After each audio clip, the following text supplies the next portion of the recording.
Apparently, asking one adult dad to stop holding his phone above everyone's heads during a school performance is now attacking a parent, which is interesting because I thought we were all there to watch the children, not the back of one man's phone case. I was at the school auditorium on Thursday night for the 4th grade music showcase. The parking lot was full. The hallway smelled like wet coats and hand sanitizer. And every parent had that tight smile people wear when they are trying to look supportive while secretly checking the time. My daughter was singing in the second group. She had practiced for 2 weeks, mostly at breakfast, mostly while standing too close to the toaster. So yes, I wanted to see her, not hear her from behind someone's raised arms, not guess where she was based on height and hair color. See her. The auditorium was packed. Folding chairs had been added along the sides. Parents were whispering too loudly. Grandparents were guarding programs like legal documents. A toddler in the back had already rejected a granola bar with the force of a closing argument. I found one decent seat near the middle. Not a perfect seat, not front row. Just a normal seat with a normal view, which I foolishly believed meant I would be able to watch a normal school performance in a normal way. Then he sat down 2 rows ahead of me. The dad. At first, he looked like every other school event parent, hoodie, phone, leaning forward. Serious expression, like his child was about to perform at a national broadcast instead of sing between a kid with untied shoes and a boy who was already yawning. Fine, record your child. Take pictures. Preserve memories. I am not against memories. Then the lights dimmed. The music teacher walked to the front, and the second the first group stepped onto the risers, this man raised his phone. Not chest level, not eye level. Above his head, both arms up, elbows out, screen glowing. Right in the middle of everyone's view, the entire row behind him shifted at once. You could feel it. That quiet audience movement where people realize their view has just been replaced by someone else's recording of the view. I leaned left. The phone moved left. I leaned right. The phone moved right. It was like trying to watch a school concert behind a moving windshield wiper. If you enjoy watching simple school events turn into seating and visibility disasters, subscribe, because apparently hold the phone lower is now controversial. At first, I said nothing. That matters. People act like I enjoy confrontation. I do not. I enjoy seeing the stage I drove to. So I waited. I thought maybe he would record the first few seconds, realize his arms were human arms, and lower the phone. He did not. The first song began. The children sang. His phone stayed up. The woman beside me whispered, "Oh, come on, that was not me." I want credit for the fact that, at that moment, I was still technically behaving. A man behind me leaned into the aisle to see around the phone. A grandmother near the left side lifted her program like paper might somehow help. The dad kept filming. Then he zoomed in. I know because his fingers started pinching on the screen and his elbows spread wider.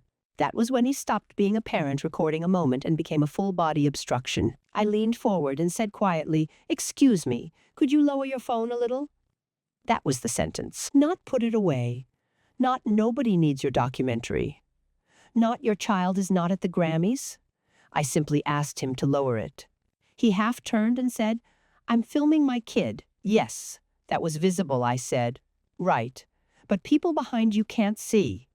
He looked at me for 1 second, then turned back around, and the phone went even higher. No, maybe that was accidental. Maybe his shoulder twitched. Maybe he suddenly needed extra sky in the video.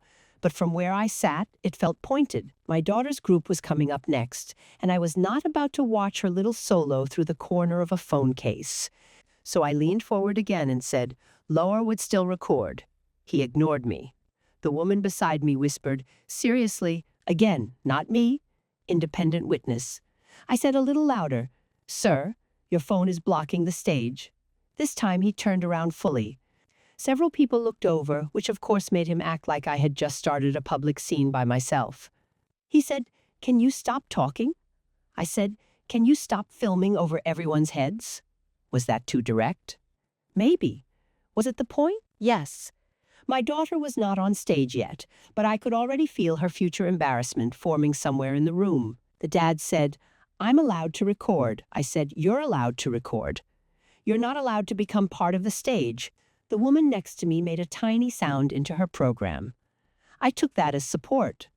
Looking back, it may have been panic. Tell me in the comments, when did recording your child become permission to block every other parent's actual view? He muttered, "Unbelievable," and turned back around. The phone stayed up.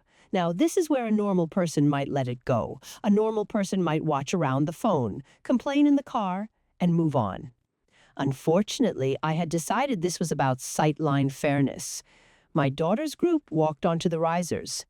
There she was, blue dress, nervous smile, looking for me in the audience, and between us, a phone.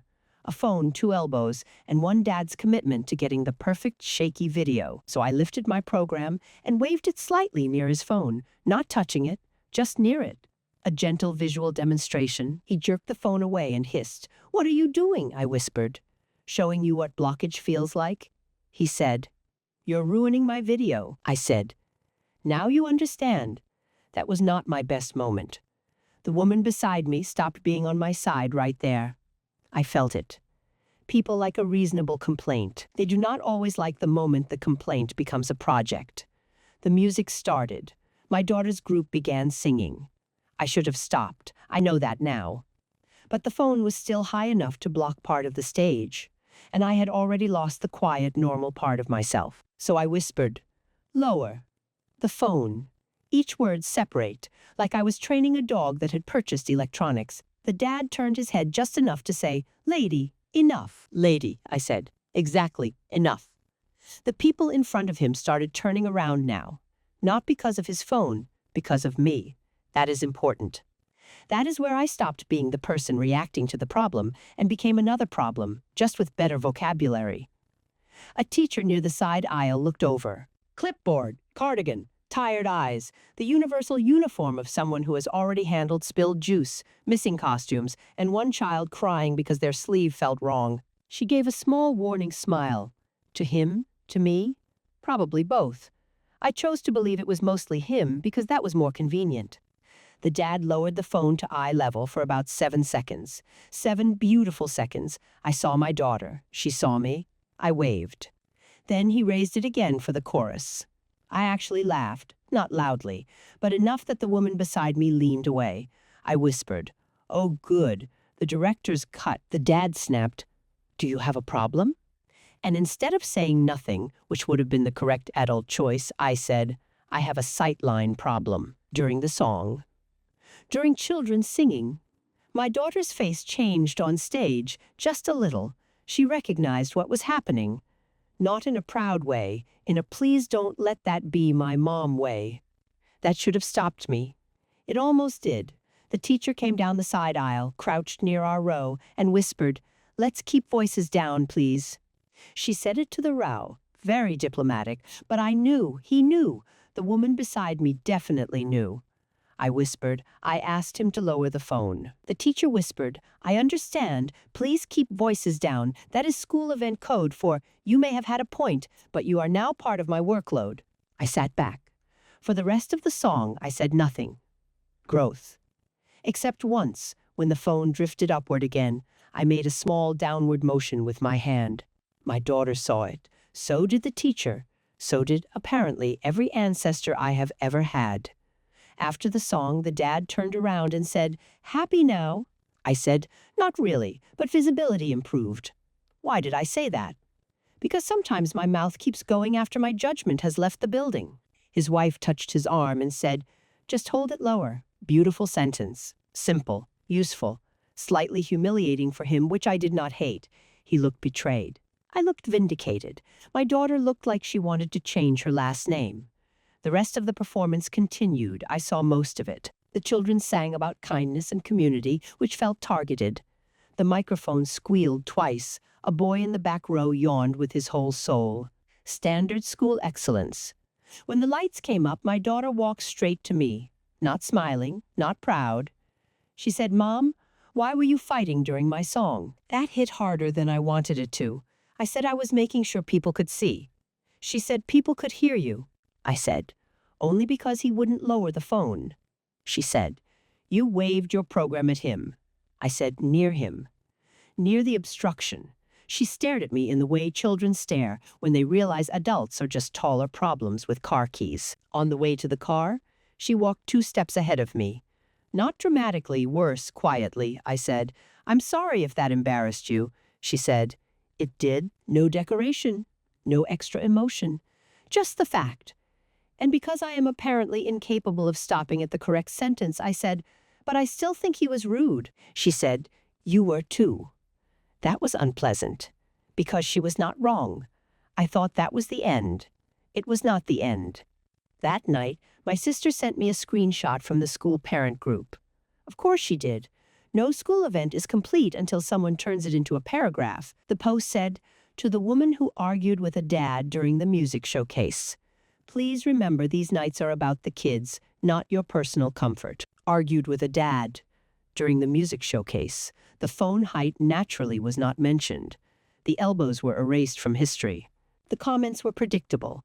Let people record memories. Maybe grandparents couldn't attend. Adults need to stop ruining school events. One person wrote, This is why I sit in the back. Reasonable.